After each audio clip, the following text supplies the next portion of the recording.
Okay, now for our highlight for our featured speaker, Glo Donnelly. Glo, come on down. I tell you what, Glo and her crew are working on one of the most contentious issues in Santa Clarita today as far as the contamination in Bermite and the water contamination. So we're very proud to have you here. I want to welcome you.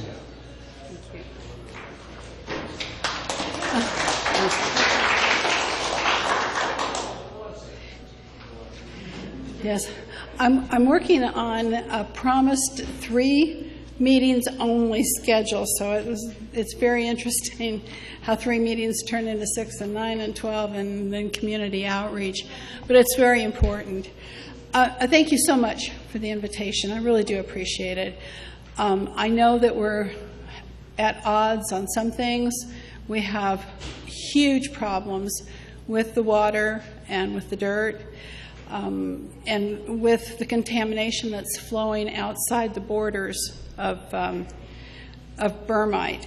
The CAG is a citizens advisory group, and ours is attached to Whittaker Bermite, and we were formed over a decade ago under a law administered by the Department of Toxic Substances Control. They are the organization that is in charge of this cleanup. We are merely an oversight organization, and I don't mean merely. It turns out to be almost a full-time job in some cases. We conduct public meetings with the DTSC and other public agencies to monitor the cleanup of the contaminated site and supply an open forum to discuss the process. The open forum is usually our meeting, which is every 3 months. And it's probably going to turn into more. I don't know. It's going to depend upon how things turn out. Some of the contaminants, and I know that you've all heard of perchlorate, it affects our water, and it could cause thyroid gland problems and cause retardation and other development problems in babies and small children. TCE and PCE are volatile organic compounds, and they can cause cancer. All of these compounds, there's more as well, but these are the 3 biggies. All of these compounds are detected in various amounts in our drinking water. And if any well tests above the safe limitations, it is taken offline. Also, we have a process to clean the water and blend it with the state water that we get, that they can blend it down to safe drinking limits. Those standards are they're pretty strict, but again, it's only as good as the people who are testing the water. So our mission as a CAG is to inform and educate the public about what is happening on the Whittaker Bermite site and now the surrounding areas. And as a result, any issue that affects the public as a result of this property is our concern. You are invited by the Whittaker Bermite CAG to attend our future meetings and become informed on these important issues. And I can't stress enough how important it is for you to come. The experts are there. They're willing to answer your questions. We have them for at least 2 hours, sometimes longer, and it's really, really important for you to get a handle on what's going on. Our next meeting is August 10th at 6:30 p.m., and we meet at the Santa Clarita United Methodist Church on Bouquet Canyon. Alan told me that he was allotting a few minutes for questions and answers, and I'll take questions and maybe give you answers. Otherwise, I'll take the questions to our next meeting in August, and if you can't come, I will get back to this group with the answers. And if we don't get the answers, I will bring that answer back as well. I know there's a lot of things floating around that's going on with this property, so instead of just talking about it, I figured there may be specific questions that people would have that would like to have an answer. Yes? My question is, we have a house filter. Does any type of filtering or anything you can do, at the homes remove the contaminants as well? What kind of filter do you have, sir? It's from Colgan. It's a whole house filter. It removes chloramines, chlorine, all kinds, sediment, all kinds of stuff. Okay, I'm not familiar with it. Lynn? No. The short answer is no. It'll take lead and mercury and stuff like that out, but it won't take ions or chloride or TCAC. Because the particulates are too small. Yeah. Is that your answer? Okay. No one else? Somebody must have a question. Carol?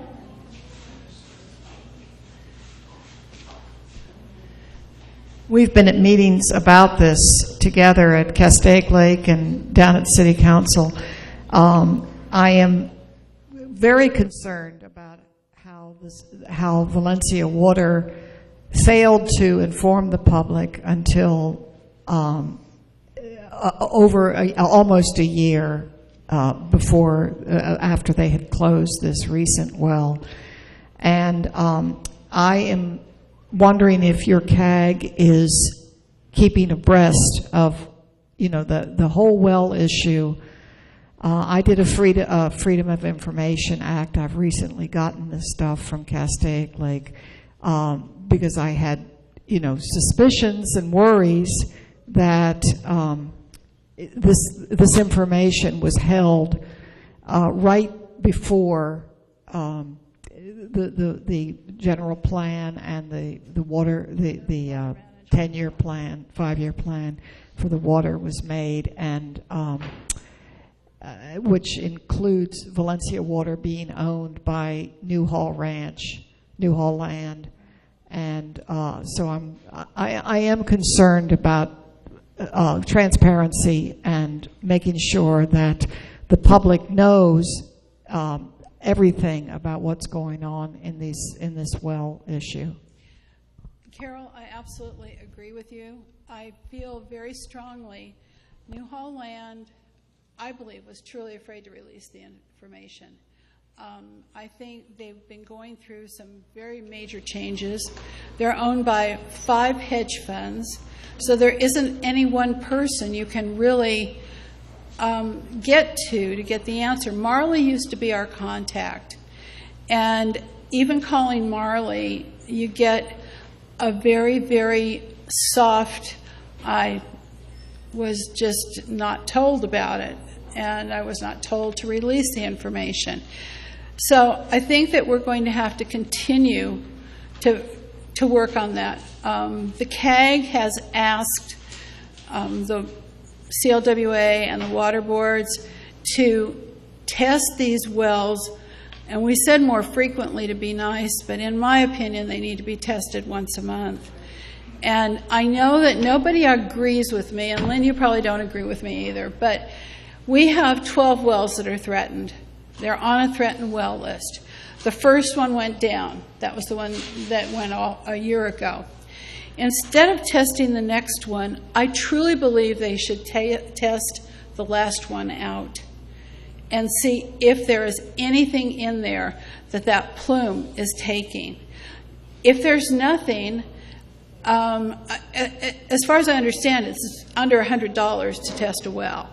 So why not test them all? Why not open it up and let's know everything? And I think I had to explain this comment to Lynn. It's like being a little bit pregnant. Ultimately, everybody knows and you have to deal with it. So that's how I feel about these water wells, is that everybody will know eventually. So let's get them tested. Let's talk about transparency. Let's make it transparent. If all they do is talk among themselves, we at least have a few people on the water boards that feel, maybe not as strongly as we do, but feel like this should be done. If you have any other ideas, please, we would love to hear them. Okay. Okay. Sure. Or we need the microphone.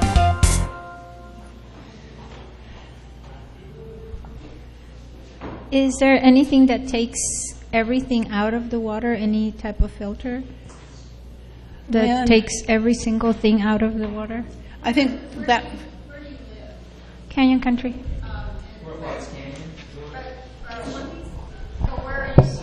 Sorry. What water company serves you in Canyon Country? Santa Clarita Water District.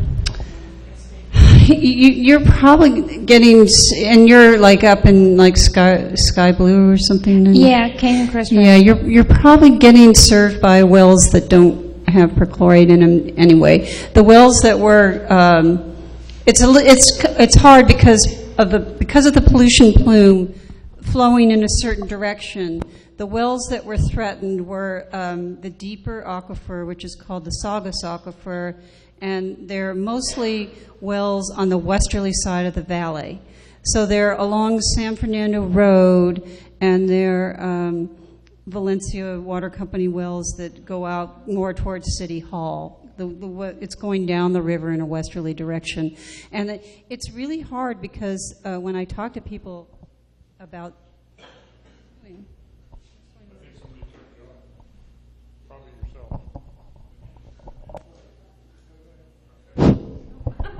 okay. I think I have my hand. Maybe I have superpowers. Anyway, it's kind of hard because I feel bad that people that really aren't threatened by this at all are feeling concerned about their water supply, because for the most part, our water supply in the valley is very safe. But if you're down in that westerly direction, I think it is something that people need to be aware of and watch out for. And what I urge people to do, because I'm also on a water district, I'm a board member of Newhall County Water District, and we did request that our wells, actually several months ago, it was an agenda item that I brought to ask for additional testing, because as Glo explained, the reason the CAG is asking for additional testing is because they were only testing annually all these wells that they knew were in the line of the plume if it moved. And to me, I was very upset with my water district because the tests are only $50. So there's no reason not to test more often and make sure the wells are safe. And I applaud the CAG. Glo is doing such a great job. It's an all-volunteer effort. It's a lot of time to read those documents. She's doing a wonderful job. And the CAG did ask for monthly testing instead of annual testing of the threatened wells. And the threatened wells, as I said, are the ones along San Fernando Road. And then the ones, there's several, like 5 or 8, I think, Valencia wells, something around in there, that over in a westerly direction. But no, you see, they had, in order to get those volatile organic compounds out, they have to use a high-pressure reverse osmosis system. And one of the interesting things for anybody that's interested in this in the valley, the treatment facility is right over there by Lowe's, the one that's Newhall Ranch Road in Bouquet. If you go behind Lowe's, you'll see a bunch of big water tanks and pipes coming in and out, and it's running all the time. And that's where the water from the polluted wells is going through those big vessels under high pressure, and it's got all these series of reverse osmosis tubes that puts it through under high pressure, and then you get clean water out the other side, hopefully. We're demanding that they test that weekly even, so CAG's watching it, thanks to Glo. Thank you.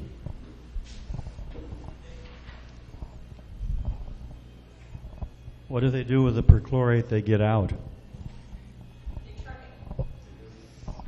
You know, I think with some of the issues that are being asked, some of the questions being asked, Al, maybe we need to invite somebody from Santa Clarita Water and some of the water districts to address this as well. I know you are. Al? I think a lot of these. I think a lot of these issues could be easily. The information would be easier if you came to one of our meetings. The experts are there. They're willing to talk to us. They may not do what we ask, but at least we will get the information we need. And from there, information is gold. It's the best thing that we can get. And as long as we have it, we can do something about it. And some of it's going to have to be just working on the issues that keep coming up, like the well that got closed, issues that come up. We haven't even mentioned the bankruptcy and the city buying the property, but that's another huge issue. And I know, Alan, we don't have time for that tonight. I apologize. But if you would come to the meeting on the 20th, I think you would really get a better feel for what's going on. Excuse me, August 10th, I apologize, at 6:30. We have people that are there who have studied the issues, who are there to ask the hard questions of the people who come, the experts. So, I'm more than happy to stand here and answer any questions you have. I think a lot of your questions would be centered on what Lynn would have to say because of the water. But please come and find out the rest of it, because ultimately, either way it goes, whether the city buys the land or not, we will be involved. And I'm not sure which way would be better. So, again, the invitation's open. It's free. We don't have anything to eat. We don't have anything to drink. Bring your own. But we're at a church, so I guess it would have to be a soft drink. But we would really enjoy you coming. Yes.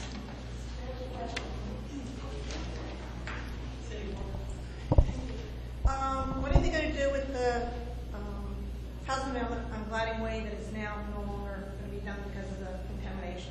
They're just going to leave it there? I'm sorry. There was a housing development on Gliding Way off of Soledad, opposite by the Speedway. And they stopped the development because of the contamination. Are they just going to leave it there now? I don't know. Lynn, was that because of the contamination or because of the economy? I don't know. I mean, I think maybe somebody, I think she's talking about the Soledad Townhome project.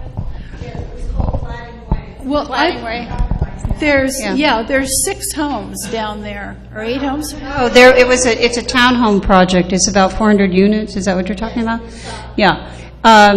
What I understood was that when whoever bought the property had to do an environmental phase 1 and phase 2, and possibly someone did that and found that there was indeed contamination under that too. I don't know about that. If you know about that, I'd be interested in talking to you about it.